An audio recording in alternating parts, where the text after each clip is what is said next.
right, everybody. I'm Dr. Noelle Lucas at Blue Oasis Pet Hospital, and I'm going to examine Cleo. She's a new kitty to us. She's a little senior feline. So I'm going to go through her health exam and kind of go through exactly what we're looking for in all cats, but especially paying attention to our senior felines. So she's sitting here. Oh, she's leaving me.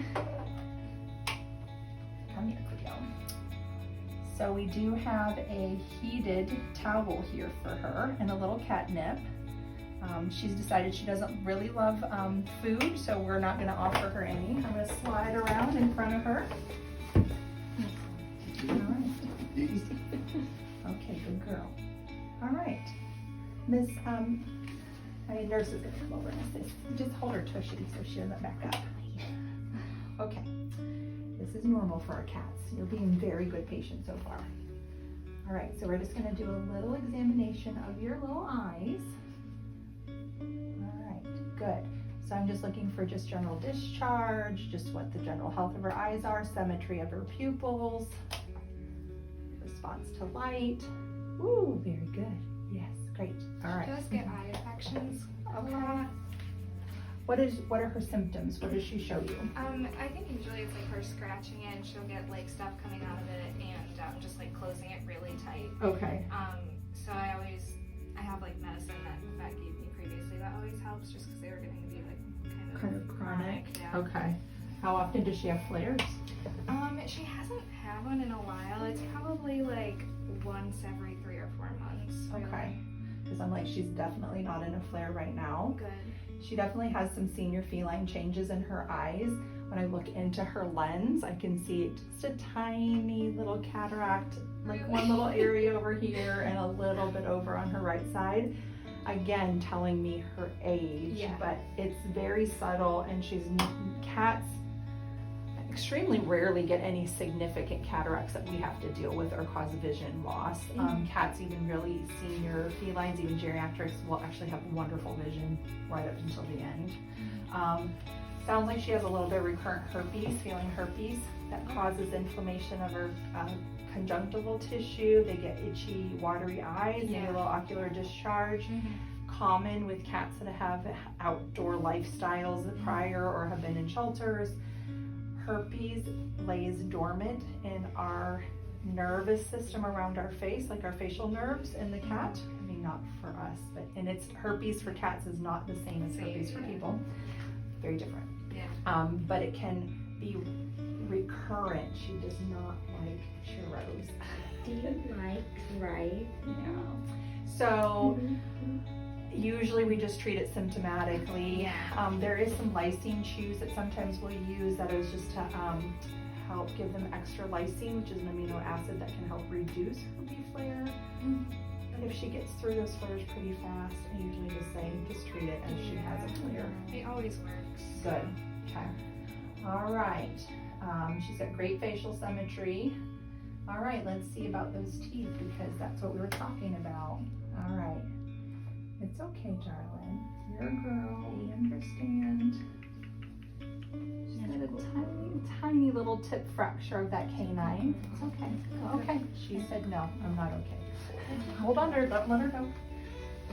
Okay. Come back up. You can do it. So we're going to just change our position. You're okay. Listen, you're okay, Cleo. You're fine. We know. It's stressful here, and you're a girl, and you don't love a good exam. Okay, let's look at the other side. Good girl. Thank you. Good, good, good. Okay. So she's got some tartar and a little bit of gingivitis. I don't see any resorptive tooth lesions on this side. We'll talk about that in a moment, because that can cause pain. Other side, good girl. Okay, if you're painful on this side, there's usually a reason. Let me look.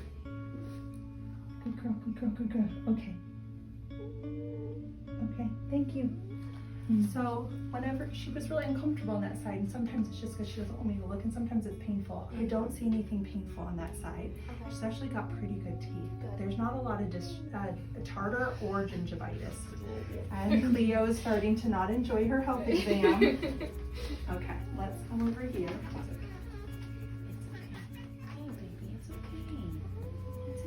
So she's decided not to be our favorite subject on our camera. That's okay. This is normal for kitties. It's okay. It's okay. Okay.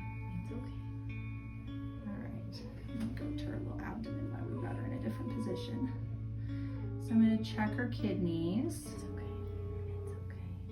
It's okay. I know. It's okay. Okay, good. All right, I'm gonna listen to her heart. I'm gonna come underneath here.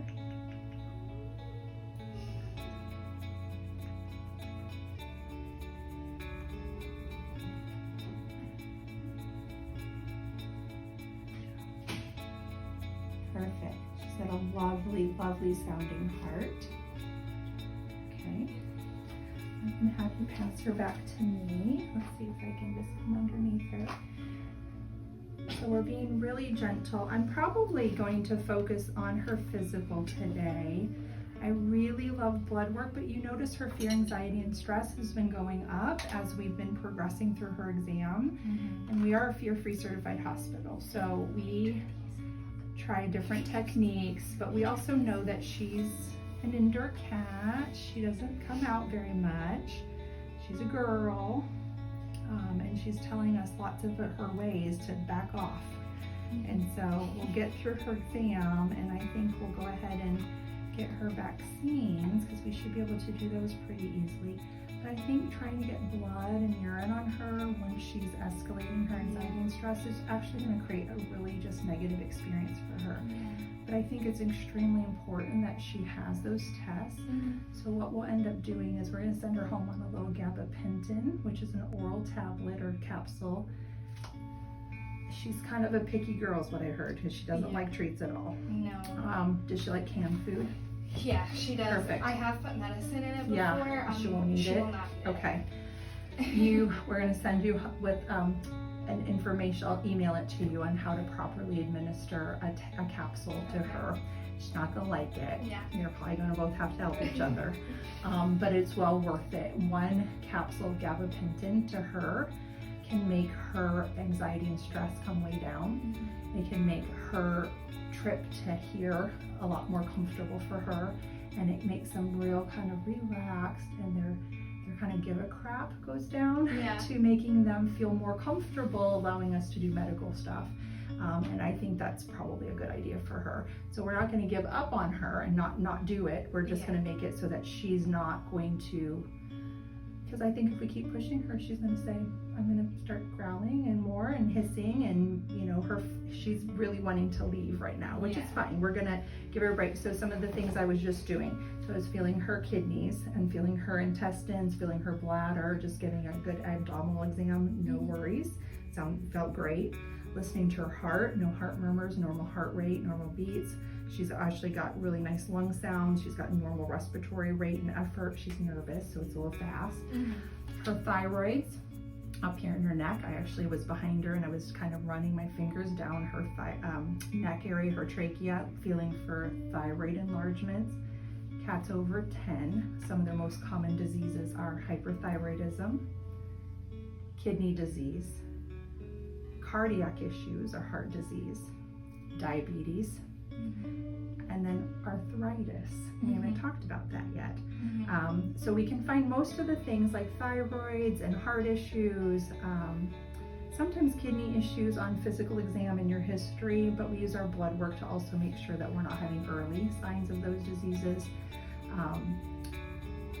How is her mobility at home, like her getting around? It's pretty good. The only thing I would say that's definitely decreased is like this kind of surface, the slick surface. Well, not the surface, but I guess like this height. For her to jump from the ground. Thanks.